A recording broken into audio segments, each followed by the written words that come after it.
Assalamualaikum adik-adik. Kali ini kita akan membahas tentang derivational and inflectional morphem. Simak ya.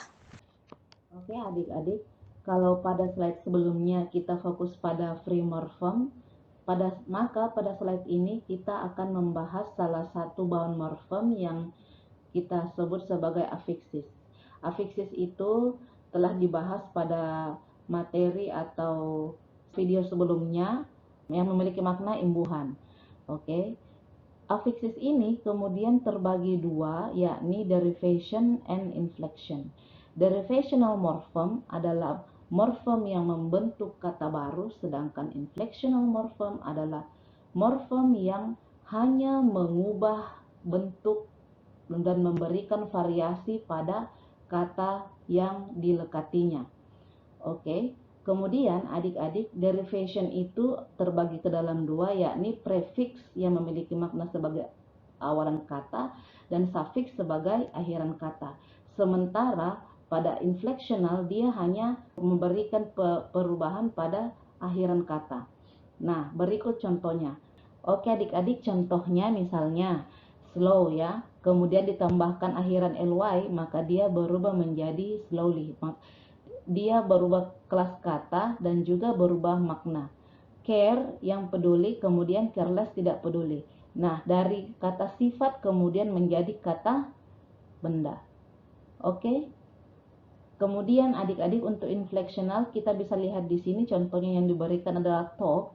Ketika diberikan akhiran ing dan juga akhiran id, maka dia hanya mengubah bentuknya tanpa mengubah maknanya tetap talk, berbicara ya. Nah, di sini adik-adik pada diagram pohon ini kita melihat pada derivation dan inflection dua-duanya membahas tentang suffix atau akhiran kata.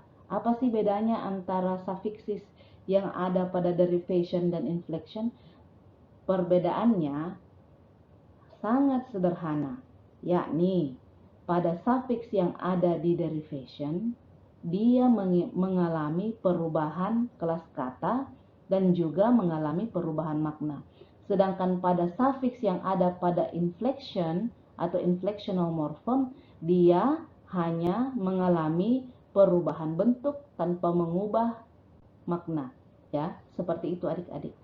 Dan perlu adik-adik ketahui bahwa ketika kita berbicara tentang English morphology, yang paling banyak dibahas itu adalah derivation and inflectional morphemes. Jadi sekali lagi adik-adik perlu kita garis bawahi bersama bahwa derivation atau morphem derivasi itu memberikan pengaruh pada makna kata, sedangkan inflectional morphem dia hanya memberikan pengaruh pada syntactical function atau fungsi gramatikal yang terdapat pada fungsi gramatikal dan sinteks yang ada pada kata yang dilekatinya. Oke, sekarang kita masuk pada jenis-jenis atau macam-macam inflectional morphem ya. Di sini kakak memberikan 3.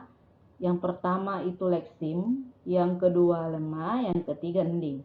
Jadi leksim itu merupakan suatu kesatuan yang abstrak dan ini biasanya ditambahkan dengan akhiran s. Misalnya label tambah s menjadi labels. Itu merupakan contoh dari inflectional leksim ya.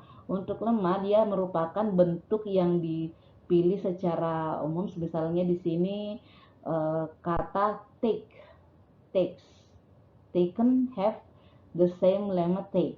Jadi kata take, takes, took, taken itu merupakan satu sumber yang diambil dari dasarnya dari kamus ataupun kata dasar yakni take.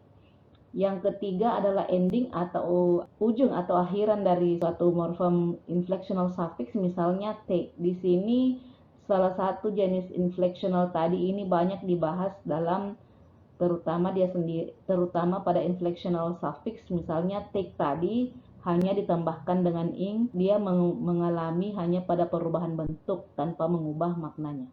Nah, demikian adik-adik untuk pembahasan morphem part 2 kita hari ini. Hari ini kita telah membahas tentang derivational morphem dan juga sedikit tentang inflectional morphem. Saya kira demikian adik-adik. Assalamualaikum warahmatullahi wabarakatuh.